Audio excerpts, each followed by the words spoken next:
Welcome, everybody. We're glad you're here today to hear the ongoing story of the community of divine love. Thank you for preaching with us today and giving us this history of your community and where you're going.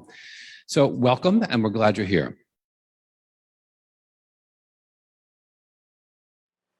Don't be afraid, only believe. Just when I was ready to give up, I found goodness, love, and acceptance when I walked into the Episcopal Church service in Men's Central Jail. That day saved my life, literally. Having you to walk the spiritual path of recovery with and work through trauma is healing me in ways I never thought possible. Will, Valley State Prison. Don't be afraid, only believe. Brother Dennis and his family at Prison Restorative Justice have been helpful to me by being honest and informative, taking their time to visit the jails and to write letters. They continue to support me in many other ways out in the real world, and I trust them completely. They have a true desire to help and to support their community and others in need. Thank you, Prison Restorative Justice. Thank you so much for all your kind words and your support. It means so much to me. Thank you for being proud of me. Now I am kind of proud of myself, too. Gisette, Central California Women's Facility. I met Sister Greta while I was incarcerated at Linwood County Jail, and she visited with me there and was my first source of tapping into God, who I didn't believe in before that. Sister Greta followed me when I got out of jail and all the times to come after that. She came to see me while I was in the hospital while my mom was dying, which was the hardest time of my entire life, but she was there for me to hold me up and provide me emotional comfort and strength. Sister Greta has also played a huge role in helping me attain my nursing license. She wrote a letter to the Board of Nursing, which ultimately enabled me to get approved to take the exam. So thank you, Sister Greta. Thank you, PRISM, for all that you do. In life, we continuously come across people that inspire us. Most inspire us for short periods of time, a day, a month, perhaps even a year. Sacred Journey, on the other hand, continues to inspire me even years after my release. Brother Dennis was able to create a very rare, sacred space that will undoubtedly continue to be a source of inspiration for the rest of my life. It has been almost 2 years since my release, and I write this sitting at the community of divine love, a testament to the power of Sacred Journey. A letter from Danny, formerly incarcerated at Men's Central Jail. As of today, it's been exactly 1 year since I've been released from state prison. I had a choice to make. Am I going to go to the right and return to an old life, or am I going to go forward? Sharon Crandall and the whole entire church have just helped me tremendously. It was basically a new support system and a new community for me. And I'm so happy to be able to make this video and express how deeply appreciative I am of the church and everything it has done for me. Conversion of life for me is being touched by the heart. Brother Dennis and Prism touched my heart through love and changed me. Now I'm free on the inside and on the outside. From Tommy, who is now free. Today I get to hang out with my family at the beach. 2 years ago, I was incarcerated at LA County Jail in Men's Central. The best part of being incarcerated was being able to participate in Sacred Journey on Wednesdays with Brother Dennis. It opened my mind to an open-minded spirituality and to just living with love. And ever since I've been out, we've stayed in contact, and I've gone to visit the monastery a few times, and it's been such a blessing. Thank you so much for everything. Much love to all of you. Through PRISM, the Lord has blessed me with a friend closer than a brother. I am deeply grateful for our spiritual journey. I have become at peace and more sure of the Lord's love with every letter we share. Larry, California State Prison, Lancaster. My name is David Gonzalez. I'm 37 years old, and in 2018, I spent 6.5 months incarcerated in Men's Central Jail. To say I was lost is quite the understatement. I was spiritually empty and bankrupt. That's when I found Sacred Journey. It had a profound effect on my life and was a turning point for me. I'm almost in tears when I tell you of my experience with Sacred Journey and how grateful I am for Brother Dennis and for the other missionaries that I accompanied with him. I thank you from the bottom of my heart.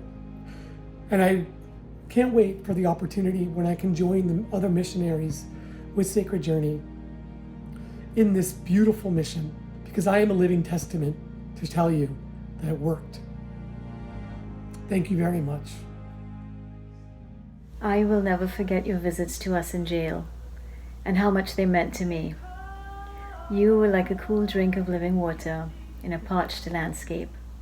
Still, I held mini Bible studies inspired by you, and ladies were blessed. Thank you for letting His grace and love emanate from your heart. A letter from Suzanne at CRDF. If it haven't been for either one of you, like being in my journey since the first time that I set foot in juvenile hall, I wouldn't have been the woman that I am today. Like, I would have pretty much been like a black hole. But now, like, I am a strong, intelligent, beautiful warrior, not somebody who is just dark and a number. I am a human being.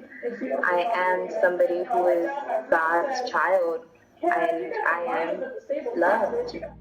While I was incarcerated in Men's Central Jail, Sacred Journey was the only place where I had a spiritual outlet that allowed an opportunity to feel loved by God. It gave me a lot of hope in a place and time in my life where hope was scarce. I am deeply grateful for Prison Restorative Justice because it was through them that I began to change my ways and better my life. David, Men's Central Jail. We could not ask for a better voice, pen, and advocate than PRISM to fight on behalf of all of us who call you friends. Nicholas O., California State Prison. They came into CRDF, Senior Chaplain Greta and Father Dennis, and they changed my life and my perspective. They showed me not empathy because they hadn't been where I was, and not sympathy because they didn't look down on the inmates, but they showed us compassion. They showed us love, and they gave us hope. I will never, ever see religion the same again, thanks to PRISM Restorative Justice. My life is worth living just because He lives.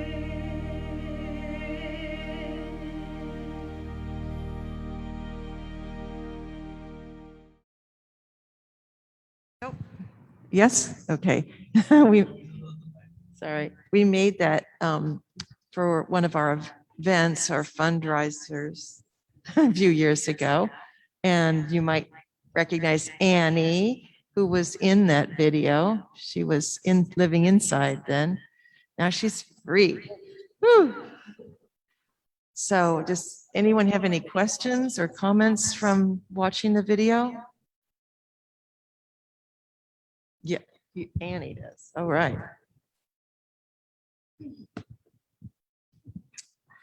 So I was currently incarcerated back when I was in prison, I was 15 years old. Pretty much I was, like I said in the video, I was in a dark place. I was lost. I just didn't know who I was anymore. I was just blinded by so much hurt and damage that has been in my own life. But getting to know Sister Greta and being involved with her in this journey, it made me become the person that I am today. It I'm still trying to figure out how this new world is, because I could tell you the simple thing like I was in YA, I was learning to become a coder. So I was a web designer and doing all that. So one of my coworkers is like, it's a touchscreen, right? I was blown away because a laptop being a touchscreen, I was like, okay, pretty cool, right? But even now with my cell phone, I'm just like, it's all touch. I was so used to having the, flip phones and stuff. And I don't know, being part of this family and community of divine love, it showed me that not only was I accepted for who I am, but they weren't judging me for what crime that I committed. And that's one thing that I keep moving, that pushes me to drive to become, or the decisions that I make to become, I want to become a forensic psychologist. So I'm taking step by steps. Do I know it's going to be difficult? Yes. But I know that in the back of my corner, I have Sister Greta, Dennis, Sharon, and the whole church. But basically what I'm trying to get to is that you should never lose hope of somebody's going to be out there to support you, to love you for you, and praise you for every little accomplishment. I was stressing off on doing, I was doing at that time public speaking. And I was just venting to Sister Greta, like, I can't do this. I'm not a people person. But eventually it got me to talking in front of everybody else. And I don't know, I took a course for playwriting. I did not know that I was really into William Shakespeare. I know the difference between a playwriting and an actual book, how it's totally different. By taking one, it could be a simple picture and you can make a whole play about it. And wow, I love Hamlet. I really do. It taught me a lot, And I'm just, I don't know. It breaks me that they're relocating. I'm not gonna be there. I mean, I'm gonna be there, yes, but I'm not gonna be there physically every single day. I'm not gonna get to see their faces. And it just hurts. But I love them with a passion. And that passion drove me to love me, not to depend on someone else to love me. I am who I am, and I know that I'm resilient, I'm intelligent, and if I put my mind to it, I can accomplish everything in life. And I don't need no support of a relationship, especially if it's a toxic relationship. I know red flags in the first start of it, and I could just put myself away. So, yeah. Thanks, sweetheart.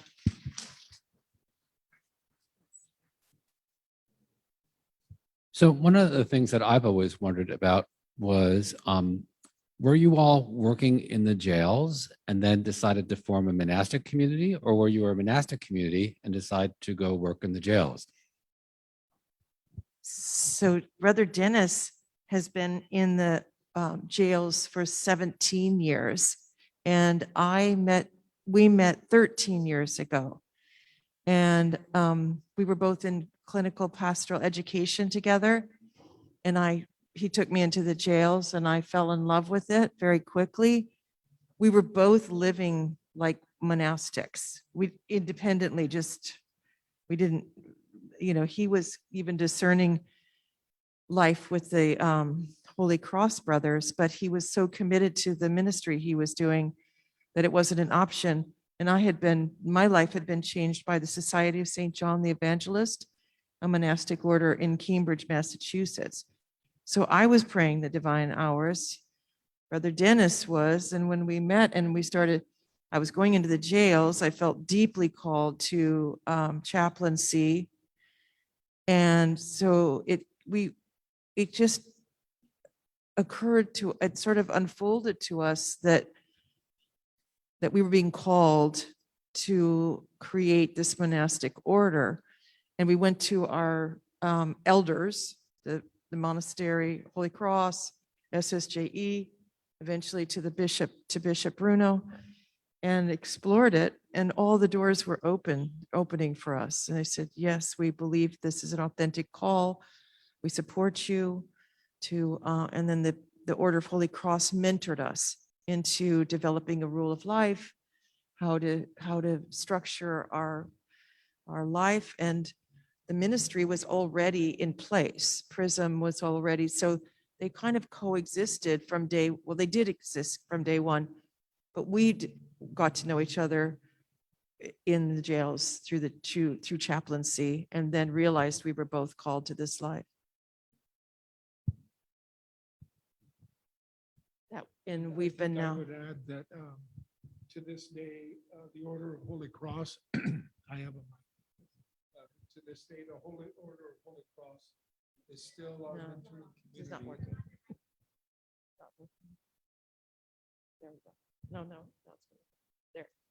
To this day, there we go. I want to add that the Order of Holy Cross is still our mentoring community. And in order to be a member of COROA, which is the Conference of Anglican Religious Orders in the Americas, you must be sponsored and mentored by a longstanding community. And so at some point, Brother Nick, whom some of you may know when he was alive, was our first advisor.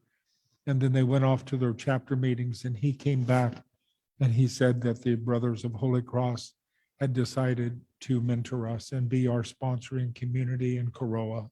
And so they still are today. And now Brother Robert Savinsky is our advisor. So it's an important thing to be a member of COROA. It's kind of the guiding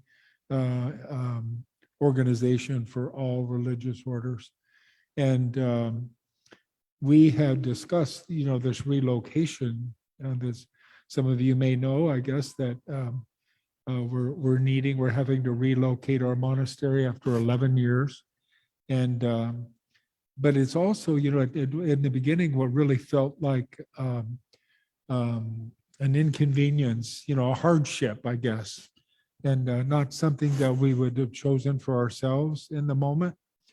But it now has just really it has just opened up new horizons for us, allowing us to reimagine what our community will look like in the decades to come.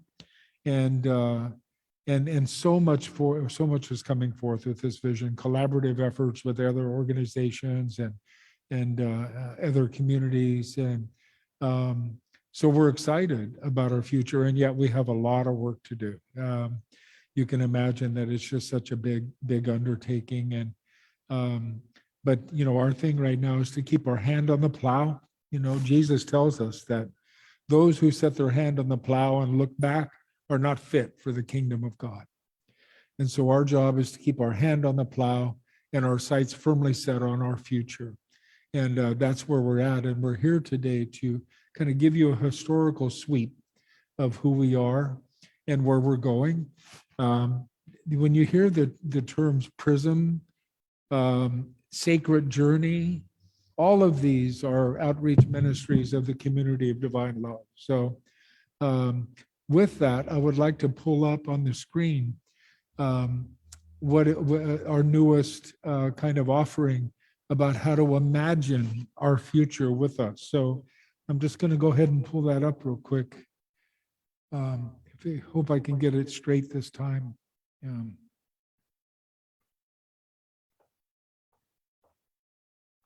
Here we go. There we go. Wonderful. The community of divine love, does it have associates? Nice question. We have 13 what we call oblates, which is traditional for a monastery to have people who don't choose to live in a this life, but want to have an intentional relationship. They develop their own rule of life. We look at it, we might give them reflections like that's not quite balanced in terms of what do you do for fun? Benedictine spirituality is very balanced, that work and pray and also have some fun. So we have 13 oblates, but what's very interesting is about 8 years ago, we developed a program called Divine Companions. And this is men and women who are in prison, who they develop their own rule of life, which we review with them, and they live into. They make an agreement to nonviolence and to living in the precepts of service and caring and their prayer life and so on.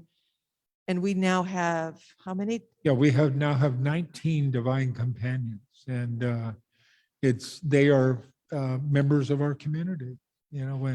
If I may, I'm sorry, but when I think the question was how many are in our community or something? Yeah, associates, oblates, yeah. So 13 oblates, but the Divine Companion Program is the fastest growing component of our community. And there's not a week that goes by that I don't get at least one or two requests to become part of our community in this way. And that's really exciting to us. And when I mentioned that it's allowing us to reimagine what our community will look like in the future. If somebody asked me today, how many people are in our community, I might say something like 35 or 40. And the reason is we have 4 people in residence in the monastery.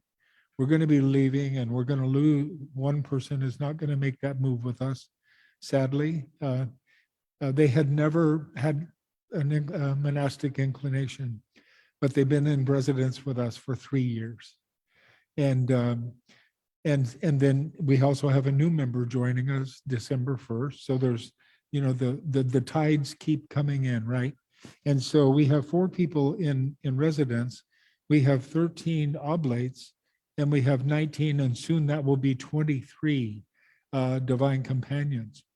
And our approach is that everybody is equally a member of our community. So no single person more, no single person less, that everyone is a valuable part of our community.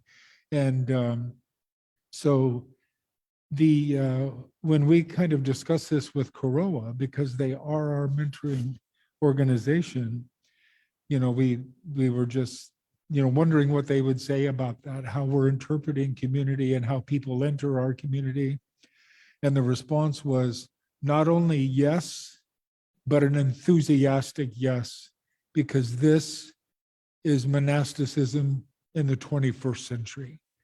They feel that we're on the leading edge of what it means to bring a community of hearts together that are committed to the gospel life of Jesus, and yet opening the doors for different ways to be a part of our community. One person may move with us when we select that location just to do gardening with us, and she will be living with us in residence and do that work.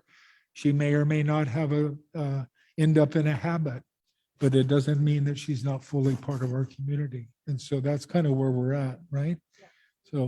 So I want to get to this real quick and just kind of show you what we put together for imagining our future. So if you can see this screen. I'm just going to read this real quick. Our capital campaign is off to a strong start. We are thankful for the friends that have joined us on our journey. We have come a long way, yet we still have more work to do to reach our goal. We welcome you on the journey. This is a wonderful opportunity to reimagine our life together and what our community will look like in the near future. We're excited to be reimagining what it means to live in community, not only with our monastic members, but with the natural environment, with our friends currently or formerly incarcerated, with victims of violence, and also with all of you who are part of the expanding circle of God's love. We envision a community that is a sanctuary for all people from all directions of life, and one that, although grounded in the Episcopal monastic experience, is ecumenical in spirit. This vision is one that reaches well beyond 2021, one for future generations to come. And I've been saying lately, it's a vision for 2121.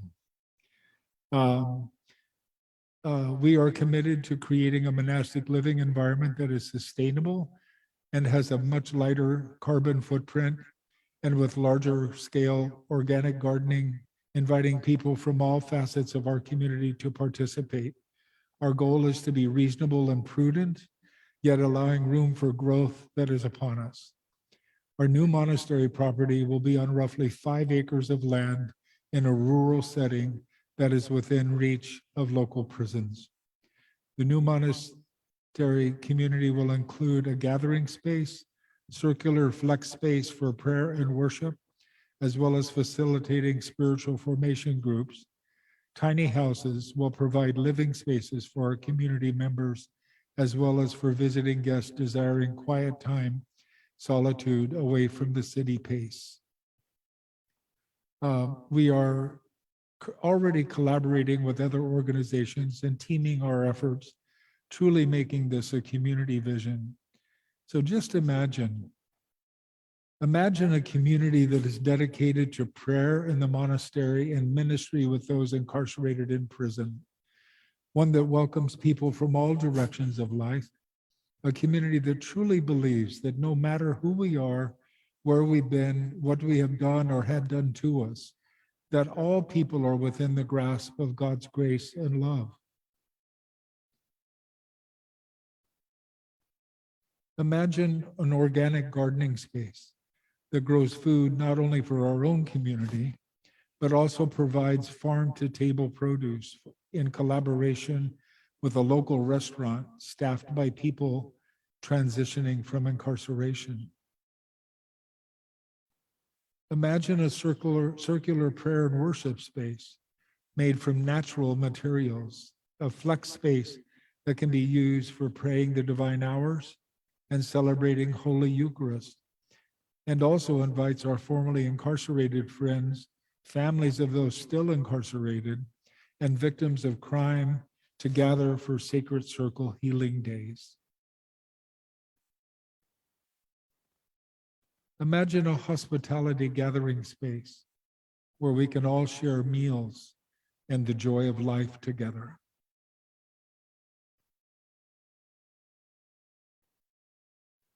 Imagine a field of lavender from which essential oil is produced for our friends at Thistle Farms, a sanctuary for women rescued from the streets of prostitution and sex trafficking.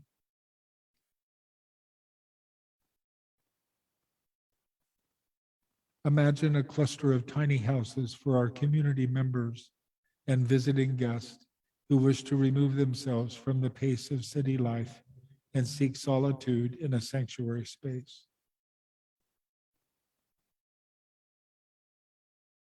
Imagine how you can be a part of the vision. And then this goes on to talk about, kind of the success, the progress, I guess, of our capital campaign, and also coming up, what's the date, Greta? September 25th. Greg Boyle will be doing a fundraising event on Zoom to help us raise money for this effort. So we encourage you all to join us on that. With that, it's also printed on the sheet that we gave you.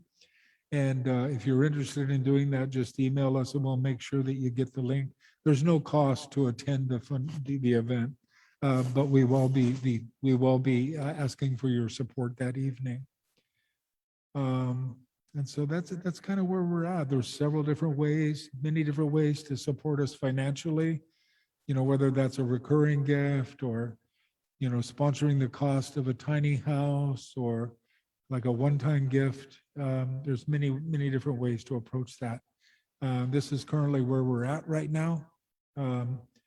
We've currently raised about $621,000.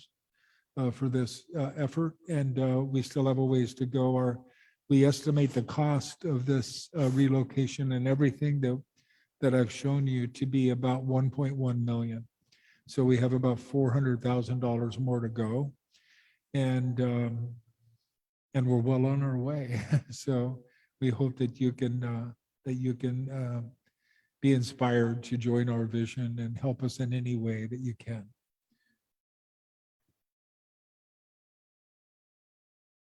Well, certainly, as I said to you the other day, Dennis, that we at St. John's feel such companionship with the community of Divine Love that, of course, if you want some sort of event, a fundraising event, we would give you the facility for any evening that you would want to do. So that's from the community of St. John's. But I'm sort of curious, where do you go in the in-between time? Because you have to leave where you are pretty soon, I think. And then, so there's a big dream to go somewhere rural. So what happens like in the in-between time? We're moving we have 2 houses currently, and one of the houses we're losing at the end of this month. So we'll be packing this afternoon again. So we're in the very deep packing. We'll put our belongings into storage because that house had our library, and which also was our chapel because it was a larger space. So that's a big change that we're going through. And we have the other house until February, the end of February. So we have a little time we may very well end up having to rent, if it hasn't all come together, which is very pretty likely to get, because you have to have permits to do what we want to do on land as a religious order. Monasteries do have religious, but you have to get a permit from wherever you're going to be to do that, and that takes time. So we'll probably end up having to rent for a little while.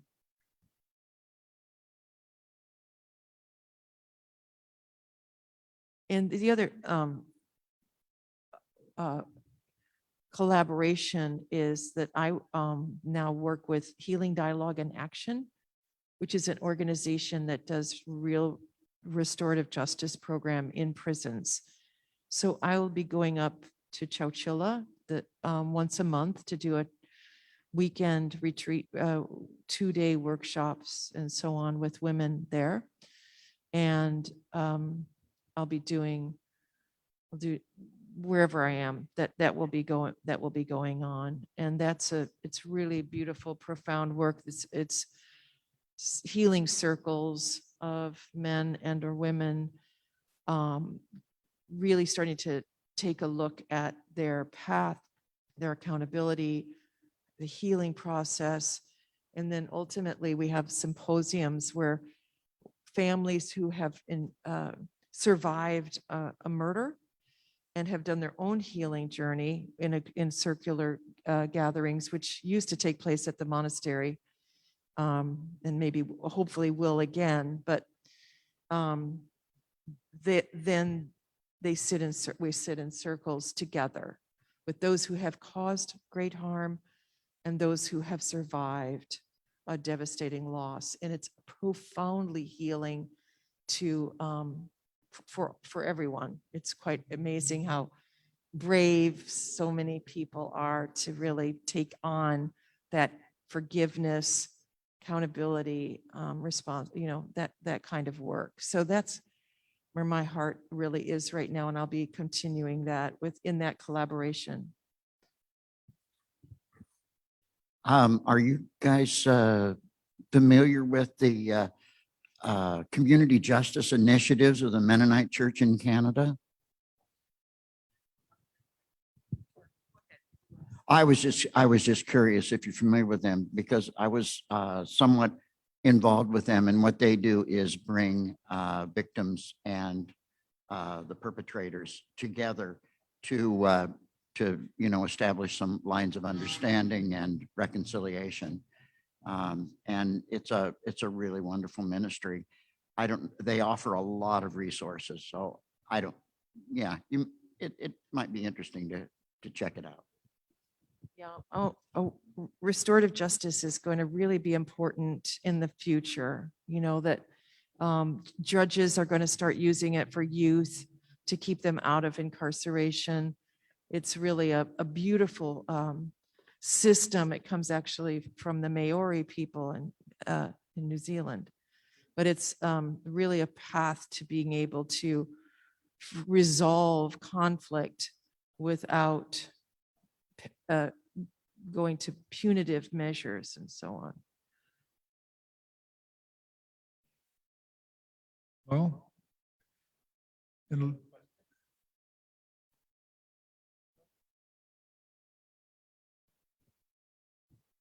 Brother Dennis, I know that you're retiring soon. Yeah.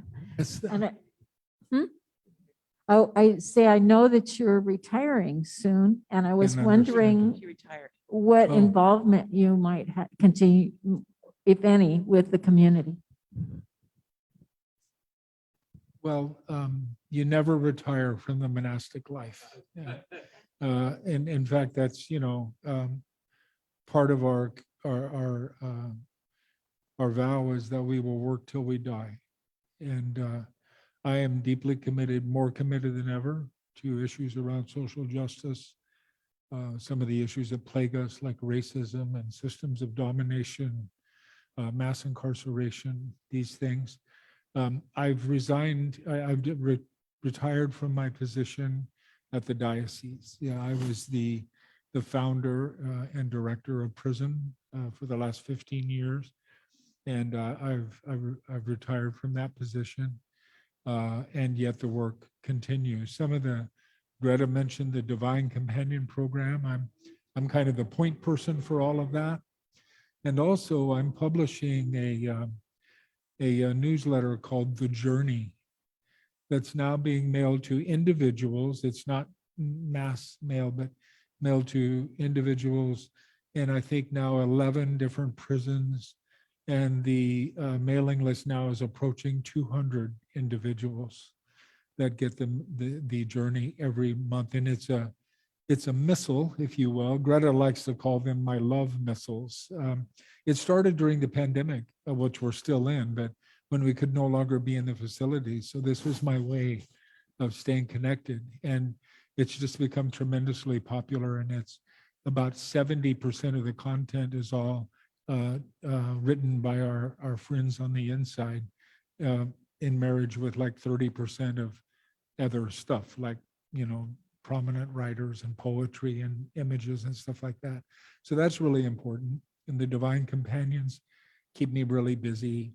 And I have a personal list of people I correspond with in spiritual companionship and spiritual direction, with about 40 different individuals in prisons each month. So I'm busy and still writing for publication. I have my next book is due out very soon, called The Gospel Life, and my interpretation of what it means to live the gospel life in the 21st century. And so, yeah, I may be retired, but I haven't stopped working. A question for you. For those who go through your program, what is the recidivism rate for those who make it through and go on to live their life on the outside? If I understood that, what is the recidivism rate for people that are connected with us? It's hard to say. You saw a lot of testimonials of people that have been incarcerated. You heard us reading letters from people that are still incarcerated. It's really kind of hard to quantify the recidivism rate or people that are involved directly with us, because everything is holistic, right? All the engagements that we have with our friends that are incarcerated, they're also seeking other spiritual help and support. So I will say this, though, that people that are seeking spiritual support and friendship and stuff like living a rule of life in prison and really committed to these things, once they are released, they have a much higher rate of success of not returning to prison, because they've They've used that time to build a foundation for a better life. And I think Annie is a great example of that. And also, a lot of men and women we work with are in life. They're doing life because of our terrible draconian criminal justice system puts these in ridiculous amounts of years on people's. We're the only country that could put a child in prison for the rest of their life, and LWOP, and there's still many, many men and women who are incarcerated who shouldn't be. But so we have a lot of friends that are not going to be out for a long time, if ever. And that needs to change. You know, look what they do in Norway. The largest sentence anyone could ever get for any reason is 25 years. Here, we give 50 years, 350 years, 3 life sentences. We tell people that they'll never get out. That's what we do, and it's inhumane. So many things need to change. So we work with a lot of people that are doing, you know, what we call large bids, you know, these 20, 30, 40 years incarcerated life, you know, becomes some point you cross the threshold, it's a death sentence, right? And that work then becomes to really help people live with dignity and meaning and purpose and spiritual growth and depth in their lives. And the thing I love about the Divine Companion program, you can tell how much I love it, right? I get letters from people that I've never met, never communicated with. And they said, so-and-so told me about this and I want to be a part of it.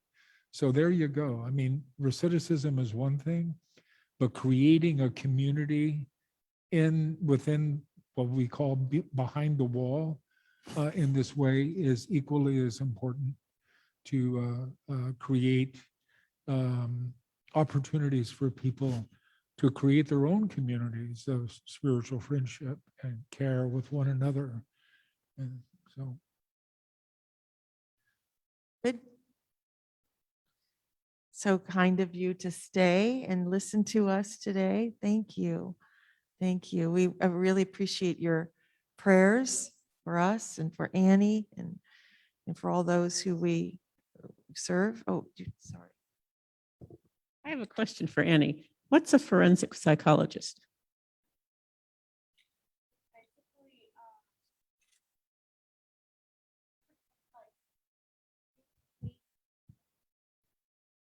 Forensic psychology is basically getting the inside of a criminal's mind, like the understanding of why they committed the crime, knowing the background. So basically, I'm not gonna say when I do, I could either work in the courts, I could work in the juvenile justice system or prison. For me, what I would love to do is still get involved with juvenile justice, because I was charged as an adult. I was 15 going to adult. They never looked behind my background. It was just the crime itself. And I was one of those people who was doing life. I was sentenced 17 to 51 to life. If you had asked me back then if I was gonna need out, I would have been laughing, to be honest. Like, I'm never getting out. I put my mindset that I was gonna die in prison, pretty much. The way it works in prison, there's no words to say, to be honest, because they're so crucial. You might think that the outside world is bad. Imagine it inside, but twice as worse, and you got to survive that every single day. But there's always support, as you know, the community of divine love. There's Bible studies. There's always some type of hope that they're gonna realize that you will make it, and we are going to change. You know, it's just the way that we grew and the surroundings that we grew up. And that's all we knew. Most of those people, yeah, they were gangbangers, but it's because they had to escape from a domestic violence at home. And then you have, it's just so much that I would love to say, but I would, like I said, I would love to work with the juvenile because that's one thing that has impacted me. And with these laws, I wish there was more people in Zoom, but your vote does make a difference. Because if it wasn't for AB 109 and SB 260, you wouldn't be seeing me and talking to me to this day. That's what helped me to get out at the age of 23. I've been out only for 4 months. Has it been difficult? Yes.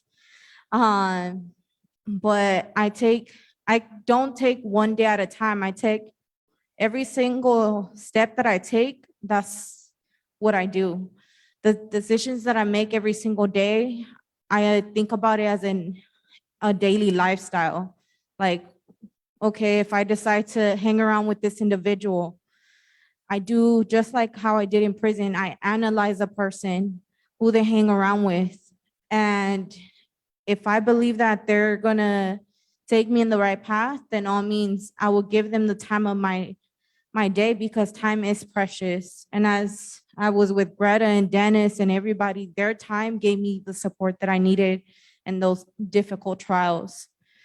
And I would like to also say that there was one point in time where I didn't want Sister Greta being in my trial because I didn't want her to affiliate herself with me, because I felt like, well, if the justice system see me as a murderer, why would I want other people to judge her for what I did?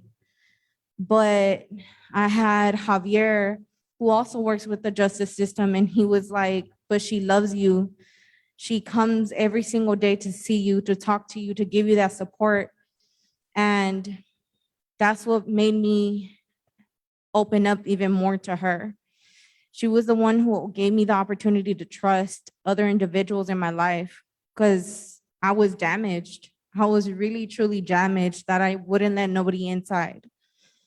And just by that, it's just, we need to love one another a lot because you just never know what the next person is going through. Working at Homeboys is one amazing journey too. Father Greg Boyle, I really believe he's going to be a saint. I really do. He has changed so many people's lives. He gives everybody the opportunity, the benefit of doubt that they're going to make it. And it's just so much in that process. You got to change your surroundings, the people that you're with. But in the end of the day, with more people giving the support for incarcerated, or even a simple meal to a homeless person could brighten their day. So yeah. Yeah, and if you haven't heard Father Greg speak, really come on September 25th because he's so moving. You laugh, you cry, like he's maybe the greatest public speaker ever. He's amazing. September 25th. At 4 o'clock. That's a Saturday afternoon. We would have loved to do it here, but we when we do a Zoom, it's so immediate. There's something sort of so close about it, and it's such a great fundraising. But maybe we'll do another event here, which thank you so much for. Thank you. And please visit our website, cdomonks.org. Pretty easy to remember. It's printed on your sheet. And just take a look, and we're constantly updating our progress so we can keep everybody in the loop about what's happening.